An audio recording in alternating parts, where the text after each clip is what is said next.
Hey guys, welcome back to my channel. My name is Sierra and I am a fashion designer. In today's video, I'm going to show you my draping process as I drape something for my upcoming collection. I am really excited about it and I hope you are too. So without further ado, let's get started.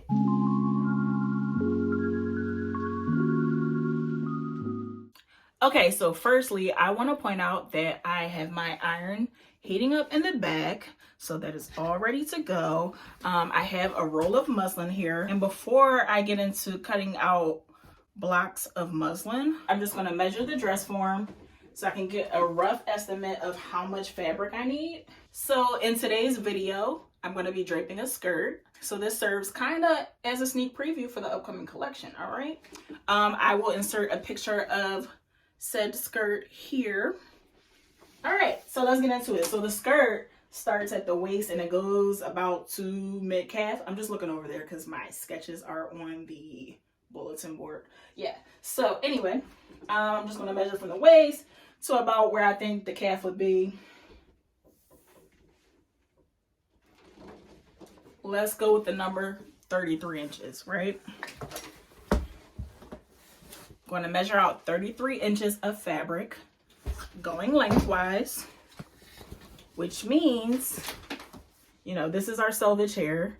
So measuring lengthwise, I'm going to measure down 33 inches. Before you get started, you'll want to press out your fabric.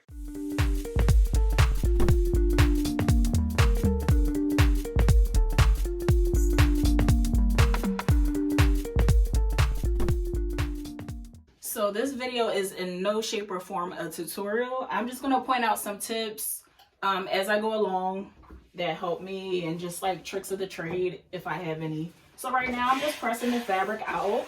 When you press the fabric, you want to press with the grain. You have your lengthwise grain and you have your cross grain. So, you know, I usually press up and down or side to side.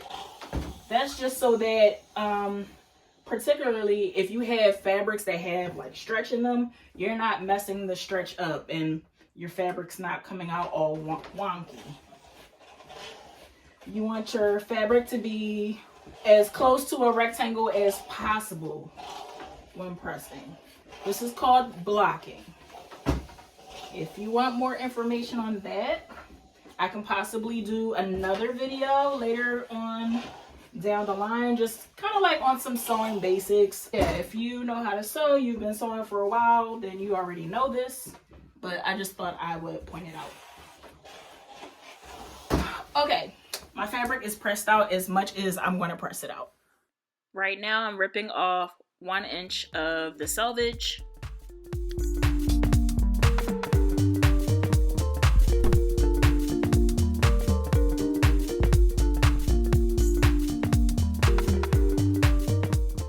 One inch from the edge, I am drawing a line parallel to the selvage.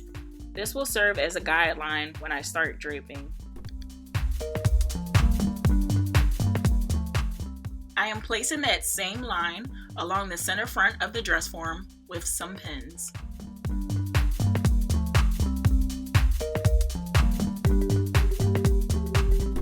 Now I am ready to drape.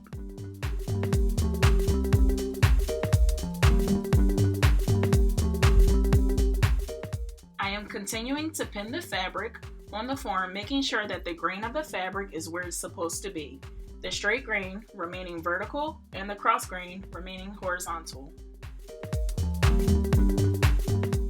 I'm also making sure to leave a little bit of ease for easy movement for the wearer.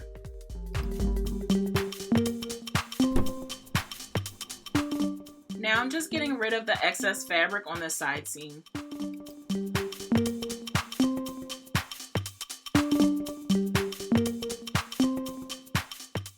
I'm double checking to make sure that I still have some ease in there.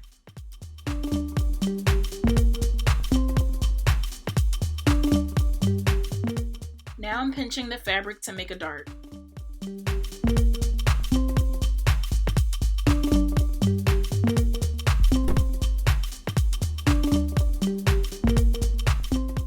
Moving on to the back, I'm just going to repeat the same steps that I did for the front. Time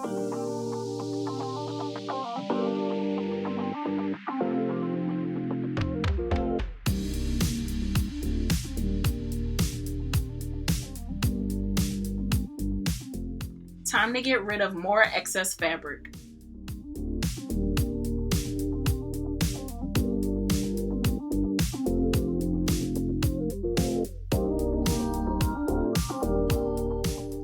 I'm just checking to make sure that the fabric is hanging correctly in this area.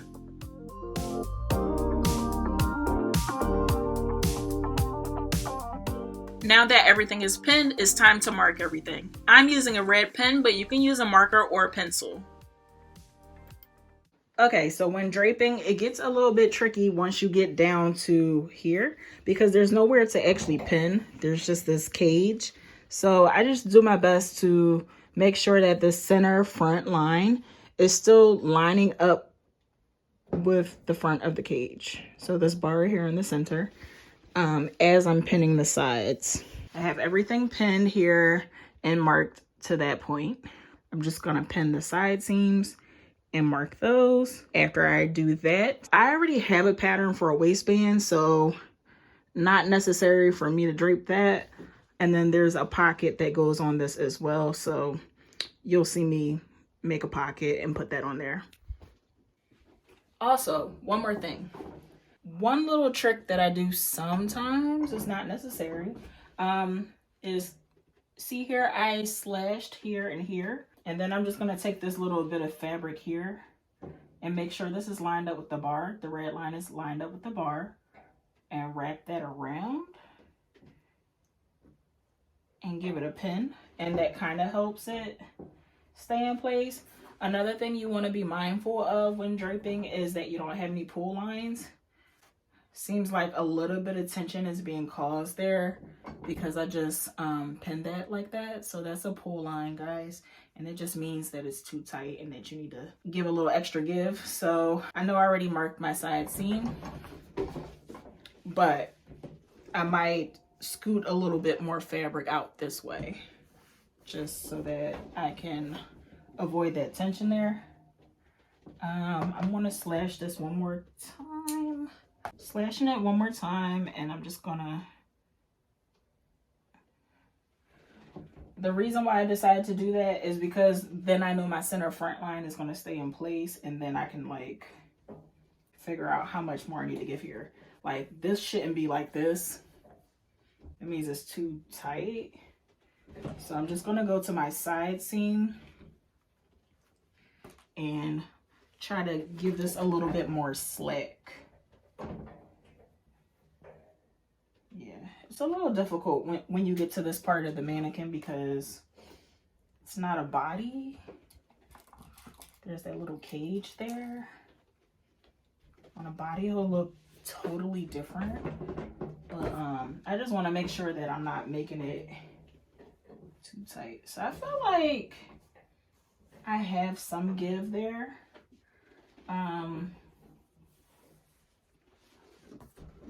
So yeah, anyway, that's what I'm doing. Just thought I would share that.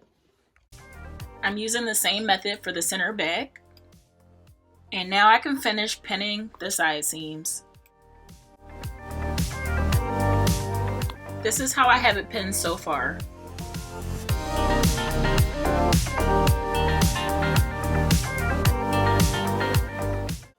I decided it was pinned too closely to the body, so now I'm just pinning a little bit away from the body just to give it a little bit more ease. When you're draping, you want to have your sketch somewhere close by. Mine, like I said, is on the bulletin board ahead of me. As I'm pinning this side seam, I'm thinking about how closely I want this skirt to fit to the body. At first, I was pinning pretty close to the form, but I decided I want there to be a little bit of room to move around in the skirt. I've pinned pretty closely from the waist to the hip to give some shape to the figure. And then from there, I'm pretty much pinning sort of straight. So once I take this drape off the mannequin and put it down onto pattern paper to trace it off, once I get to the hip line, that line is going to be pretty much straight. I'm pinning it as straight as I can right now on the form, but once I get to paper, I'll have the chance to make any adjustments and kind of really straighten out that line and equalize the front and the back, which means to just kind of like balance the lines and make sure that they're matching up correctly. I have a full-bodied mannequin here, and I will measure from the waist to the calf to see what the measurement is. I'm going to mark the calf length, and then from the hip to pretty much the finished length is going to be a straight line. Anyway, I may come back on camera later and just show it to you. When I get to the pattern process, I'll show you exactly what I mean. Now I'm just taking a look at my sketch and making a mental note of the proportions so that I can make the placement on the drape.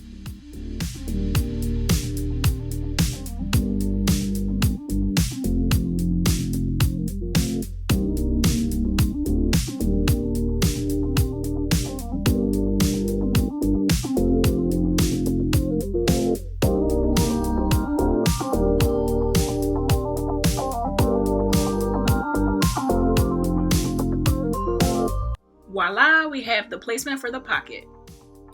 Now I'm just getting a visual idea of where the fly is going to be.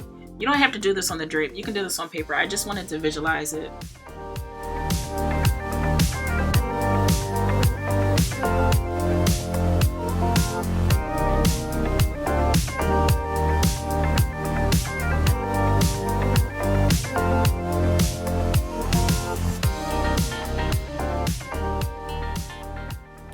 Okay, so I am done draping all that I need to drape on this skirt. It was a fairly simple skirt. At this point, I have patterns for waistbands. So I'm just going to use a waistband pattern from one of my previous patterns and assemble all of this on paper. This is the placement for the pocket. I just drew in where the fly would be just so I could get a visual of the proportions. When I put this on paper, I'll trace out this rectangle separately, and that'll become a pattern piece for the pocket. They're patch pockets. So yes, that is all for the draping part of this video. Also on my agenda for today is to drape another style for my upcoming collection. This particular style is a play on the classic sweatshirt and infusing some elements of drape, which I hope to make like a signature part of my brand. I'm telling you this just to let you know, when you drape new styles, you don't always have to use fabric to start the process. You could use an existing style, t-shirt, pair of pants, button down. In my case, it's a sweatshirt.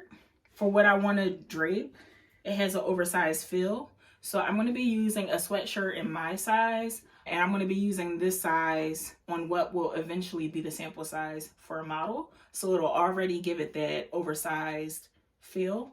But yes, I'm going to put this sweatshirt onto my dress form, and I'm going to play around with this and kind of manipulate it into the new shape that I want to do. I'm not going to show you the shape now, but I will reveal it to you when the collection comes out. And of course, this channel is all about documenting my process. So of course, I will reveal this to you at a later date. So the next two things I am going to do is drape, play with this sweatshirt. And then after that, after I have, what I need from that, I'm going to take my skirt and put that onto pattern paper, and also put the sweatshirt onto pattern paper so that I can have the patterns ready to get cut and sewn for my first samples. Don't forget to hit subscribe so you can see what the sweatshirt turns into later. Next order of business, it's time to pattern. I'm just removing all of the pins from our drape so that I can go ahead and lay this flat on pattern paper and get ready to transfer all of the markings that we made.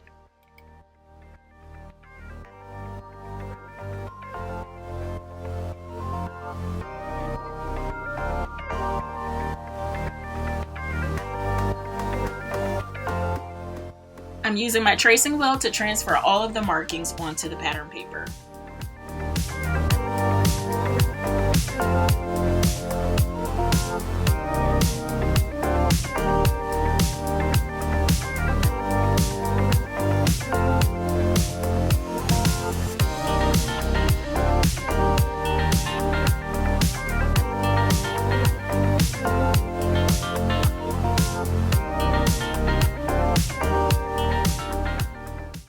Now that I have transferred all of the markings from the muslin, I'm going to go ahead and connect the dots on paper with a ruler and an assortment of other tools.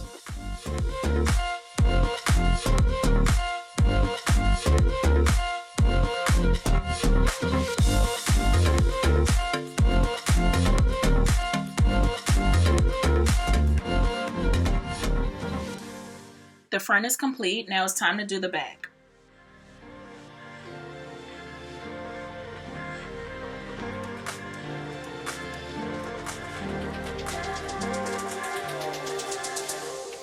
Here I just have the finished pattern pieces for the front and the back. I've labeled everything, how many pieces of each that I will need. I have the directional arrows on there, and I have it clearly labeled for anyone that might be making this garment for me. If you'd like to see what this skirt is going to turn out to be in real fabric on a model, just make sure to keep tuning into my channel, where I will eventually reveal my new collection. Okay guys, that concludes all that I have for today. I have finished patterning everything. If you'd like to know more about patterning, comment below any questions that you might have. Also, if you have any ideas of what other kind of videos I should do, leave a comment below. As always, thank you for watching, and if you enjoyed this video, please give me a thumbs up and don't forget to subscribe. I'll see you in the next one. Bye.